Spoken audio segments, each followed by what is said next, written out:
ॐ गजाननं भूतगणाधिसेवितं कपितजम्बो फलचारुभक्षणम् उमासुतं शोकविनाशकारिकं नमामि विघ्नेश्वरपादपङ्कजम्।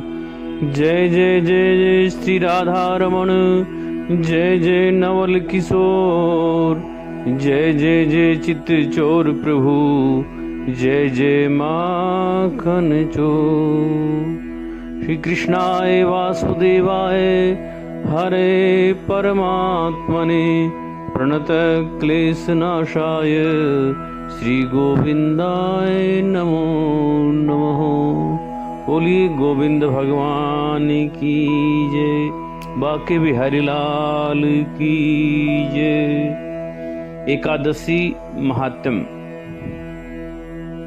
मार्गशीर्ष कृष्णा उत्पन्ना एकादशी व्रत कथा। नैमिषारण्य तीर्थ में इकट्ठे हुए 88,000 ऋषियों की महती सभा में कथा करते हुए श्री सूत जी ने कहा कि हे ऋषियों, भगवान आनंद कंद मुरली मनोहर ने प्राचीन काल में जो सर्वोत्तम व्रत और उनके महत्व को अपने परम भक्त अर्जुन के प्रति विधि विधान से वर्णन किया था, अब वह एकादशी का सर्वश्रेष्ठ व्रत आपके सम्मुख वर्णन करता हूँ। इसलिए सावधान होकर सुनने का कष्ट करें। हे संतो, एक दिन का वृतांत है कि महाबाहु अर्जुन ने गांडीव धनुष को पृथ्वी पर रखकर हाथ जोड़कर भगवान श्री कृष्ण से विनय पूर्वक कहा कि हे भक्तों का महरने वाले केशव, आपने एकादशी के महत्व के जो वर्णन किया उसे सुनकर मेरी एकादशी व्रत करने की बड़ी उत्कृष्ट लालसा उत्पन्न हुई है। अतः आप उनकी संपूर्ण विधि मेरे सम्मुख कहने की कृपा कीजिए। तब भगवान श्री कृष्ण ने कहा, हे अर्जुन, अब मैं आपके सामने सभी एकादशियों का नाम बताता हूँ, सो चित्त लगाकर सुनो। मार्गशीर्ष कृष्णा पक्ष की एकादशी से लेकर कार्तिक शुक्ल पक्ष की एकादशी तक क्रमशः 12 महीनों की एकादशियों के नाम यह हैं, जैसे Utpanna Ekadashi, number 2 Mokshada Ekadashi, number 3 Saphala Ekadashi, number 4 Putrada Ekadashi, number 5 Shattila Ekadashi, number 6 Jaya Ekadashi, number 7 Vijaya Ekadashi, number 8 Amla Ekadashi, number 9 Papmochani Ekadashi, number 10 Kamada Ekadashi, number 11 Varuthini Ekadashi, number 12 Mohini Ekadashi, number 13 Apara Ekadashi, number 14 Nirjala Ekadashi, number 15 Yogini Ekadashi, number 16 Devshayani Ekadashi, number 17 Kamika Ekadashi, number 18 Vaman परिवर्तनी Ekadashi, number 19 Putrada अजा Ekadashi, number 20 Padma Ekadashi, number 21 Indira Ekadashi, number 22 Papankusha Ekadashi, number 23 Rama Ekadashi, number 24 देव प्रबोधिनी एकादशी और अधिक मास की पद्मनी एकादशी तथा परमा एकादशी, यह एकादशियां कही गई हैं। हे अर्जुन, जो कोई मनुष्य एकादशी के उद्यापन करने में सर्वथा असमर्थ हो, उसे केवल इन्हीं 26 एकादशियों के नामों का सच्चे दिल से उच्चारण करना चाहिए तथा इसी प्रकार जो पुरुष किसी विशेष कारण से एकादशी व्रत न कर सके तो उसको भी उसके नामों का उच्चारण करना चाहिए, क्योंकि केवल उनके नाम मात्र से ही अक्षय पुण्य की प्राप्ति हो जाती है। इतनी कथा सुनाकर भगवान मुरली मनोहर ने कहा कि हे पांडु नंदन, अब मैं आपके सामने मार्गशीर्ष कृष्णा एकादशी की कथा कहता हूँ, उसे सुनो।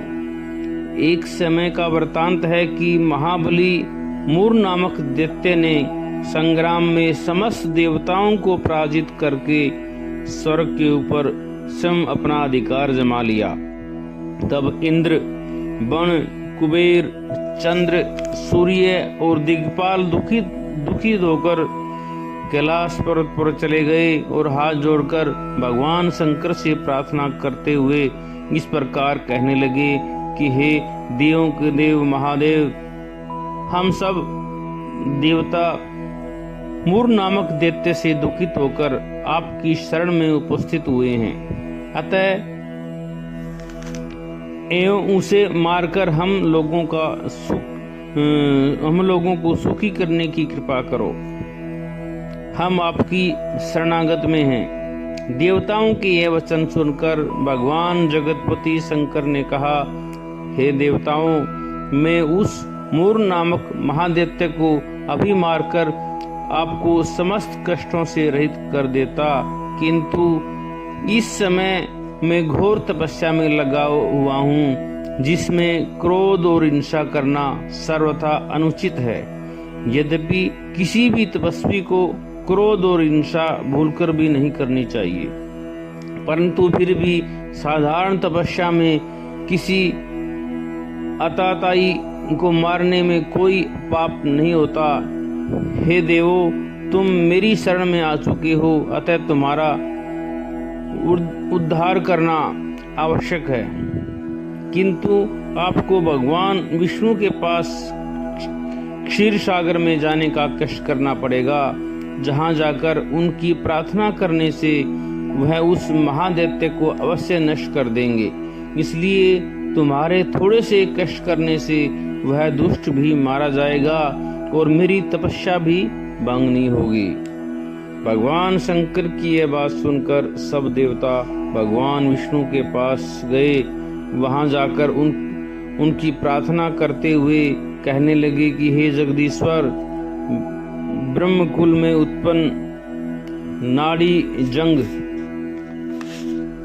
नामक महादैत्य के पुत्र, चंद्रवली नामक नगरी के अधिपति मूर नामक महाबली असुर ने संग्राम में सब देवताओं को पराजित करके स्वर्ग पर स्वयं अधिकार कर लिया है। अतः सभी देवता दिनों की तरह इधर उधर भटकते हुए अपना दुखमय जीवन व्यतीत कर रहे हैं। सो उस महादैत्य को मारकर देवताओं को सुखी करने की कृपा कीजिए, क्योंकि संसार में आपके सिवा भक्तों का कष्ट दूर करके उन्हें सुखी बनाने वाला स्वामी कोई नहीं है। इसलिए शीघ्र कृपा कीजिए। देवताओं की इस प्रकार प्रार्थना सुन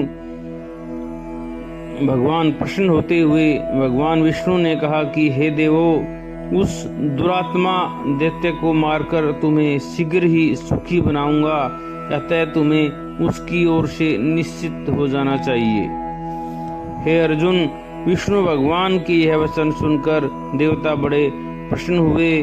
तत्पश्चात देवताओं को साथ लेकर भगवान जनार्दन ने यों ही उस महादैत्य मूर को संग्राम के लिए ललकारा, तो ही वह दैत्य अपनी महासैन्य को सजाकर और नाना प्रकार के आयुधों को लेकर भगवान से युद्ध करने के लिए आकर उपस्थित हुआ।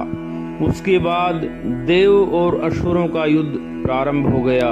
भगवान की कृपा रूपी शक्ति को प्राप्त करके देवता बड़े बलवान हो गए और असुरों को पराजित करते हुए उन्हें धरती पर सुलाने लगे।